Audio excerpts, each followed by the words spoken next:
Craig Osborne, thanks ever so much for agreeing to talk to the ProTube. You've just won the main event of the GB9 Southern Masters here in Croydon, near London. Have you ever won one before? Nope.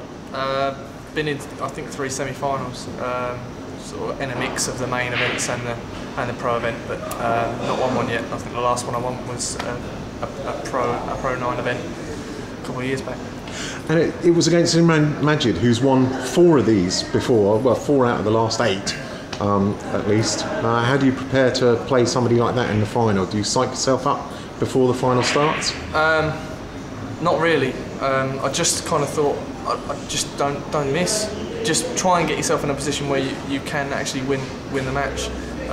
Just try and compete one rack at a time and kind of see how the match goes. I knew that I could be behind at times, so I think I was just preparing myself mentally if I did go behind, not to panic, just to kind of keep playing and see how the racks pan out, and hopefully if I keep going and get to the end, then I've got a chance of winning the match. So I don't think you can think about winning too much, because you know it's going to be close when you're playing someone like that. Okay, and during the match as it goes along, there seem to be quite key points, quite varied sections that we had. In the very first rack, you had a go at the 9, missed it. Imran had a go at the 9, very gently into the middle pocket, and he got this huge kick. Massive kick.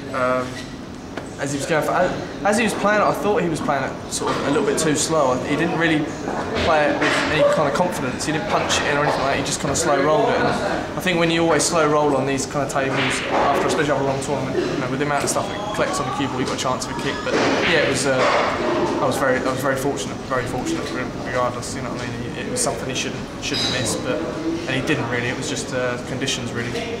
When that happened, do you think gives you a chance, or even that early on, even you know that one rack, you know, essentially that's what, you know, that could, you could look back at that and think that's cost him the match, because I've won 11-10 and it's, you know, it's all come down to that last rack. So yeah, he might look at that and think that's where he lost it. But any other key moments where you think you might have won it, where things changed, or it was pretty level pegging all the way? Yeah, well, I think I went ahead at like 3-2 or something, but then after that I was never ever ahead in the match until 9-all. But I think there was a section in the match where I tried to go for a combo with an I got very lucky. He got out of a snooker and then left me a combo, which wasn't easy, but it was a very long 2-9. I should have got it, and I missed it, and then I broke dry the next rack, and I think he ran out. So it was a massive swing, just missing that ball. So no, I just think it just got a little bit close towards the end, and I just wanted to stay in there. I thought if I can just get on the hill first, and so I've got a break. So I knew that obviously I'd won the lag. So if it goes 10 each, I'm breaking. And the way these tables break, you always fancy yourself if you are breaking. So I was just really pleased to be in that position. Tell about, you mentioned the breaking, tell us a bit more about the breaking. I noticed Imran had a lot of foul breaks. Yeah. What is a foul break for people that aren't? 3-point rule.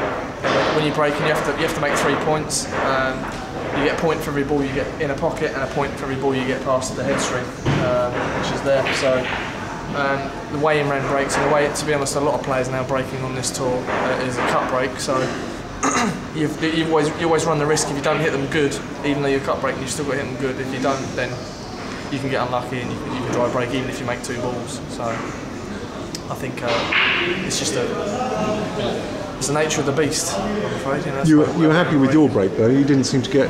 Did you get any foul breaks? No, I think I had 1 dry break in the match.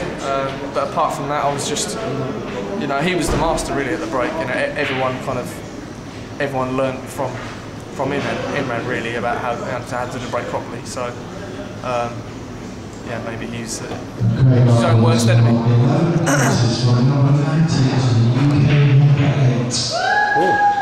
Okay.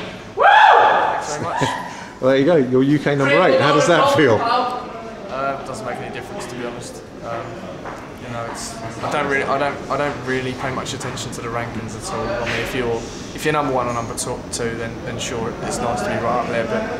But I don't really pay too much attention to that. Just turn up and play. I know that on my day I can beat anybody, but I know that. There's a lot of top players here, especially on that pro event, and even now on the challenge. There's so many good players coming through that anyone can beat anyone. They really can, with the conditions, the tables. So it's just a case of when you get your chances, you've got to take them, and if you do, then you're always going to be in more of a chance. You've got a whacking great big trophy there. We just saw a minute ago. Yep. I'm guessing you've got quite a few. I tend to give them away, to be honest. I was going to say, what do you do with them? I not like the ones that who gets down them? the club. I just give them away. Anyone that wants them. We won a local league literally last week, and my trophy was sat there, and they said, "Oh, you've got to come and collect your trophy." And I was just like, "Well, just does anyone want it?" And just kind of gave them away because. But this is special, so I won't be giving that away just yet. That looks nice. I'll probably take pride on the mantelpiece at home for a bit. So yeah. Do you know how many trophies you've won? No idea. People don't realise how many trophies some people have got. I've got an interesting little anecdote myself about Alex Leely, who's got so many cluttering up his shelves and stuff like that. He actually took them all to a car crusher, got them all crushed down into this work of art, basically, which he now displays. All these different metal things and stuff like that. Sounds apparently Rico Dix did exactly the same, but forgot to take the bases off, and it just ruined. It smashed up the whole lot. Tell us about your equipment. What are you using at the moment? Same cue that I've been using for about 7 years. Just a Sneaky Pete, because it was all I could afford at the time.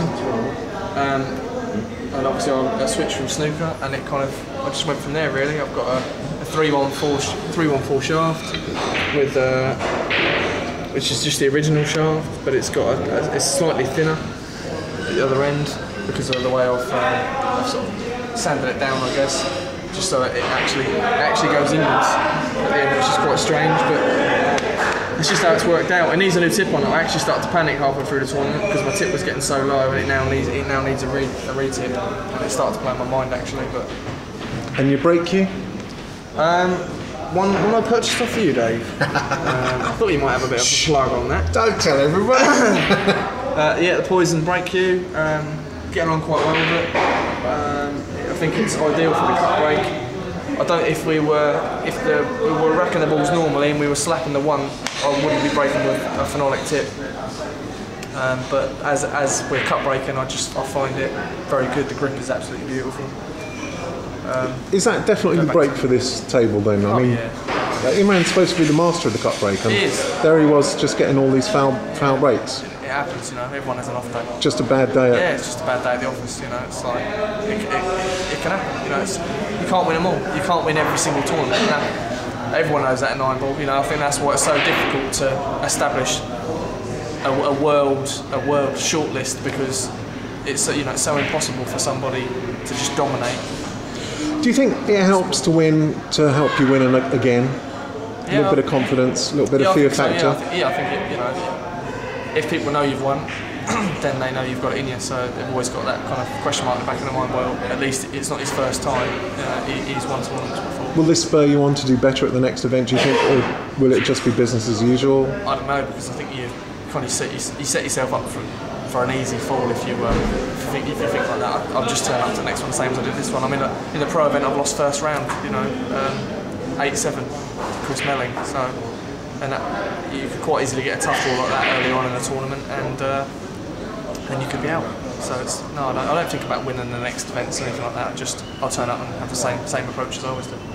I'm guessing the final was your toughest match of this event, 11-10 against Imran Majid. Any other tough matches in the tournament you want to tell us about? I'm just going to turn my phone off first of all. Oh yeah. I'll just record you. He's a good lad, isn't he? He's done well. He's done very well. I missed the call. Been sitting here all day, supporting him.